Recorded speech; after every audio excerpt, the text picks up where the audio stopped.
Hi, this is Leann Forst, and I'm going to teach you how to make an essential oil roller bottle blend for sleep. So sleep is something that a lot of people struggle with, and I'm one of those people. And so always opting for natural remedies first before choosing to go the medication route or pharmaceutical route.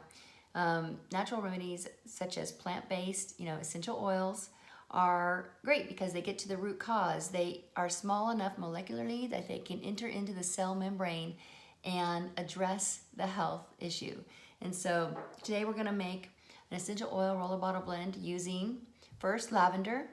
Lavender is one of the go-to oils for calm, balance, and sleep. And this is a great oil that you can diffuse by itself. You could put it on your pillow, you could put it on your feet by itself. But if you really want to make a powerful blend, what I recommend is putting 10 drops into an essential oil bottle, roller bottle. This is a 5 milliliter bottle. You can also use a 10 milliliter bottle. And then I'm adding Serenity.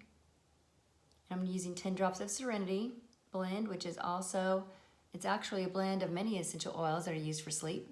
And so this is a double powerful essential oil roller bottle. You're gonna then top it off with fractionated coconut oil. And that's it. You're gonna pop the top on and you're gonna roll this all over your wrists. You could roll it on your feet. You could roll it on your pillow at the end of the day or at bedtime. And either one of those, again, are great for diffusing in itself. But if you really want to opt for natural solutions for sleep, this is how you make your roller bottle blend for sleep. All right? Have a great day.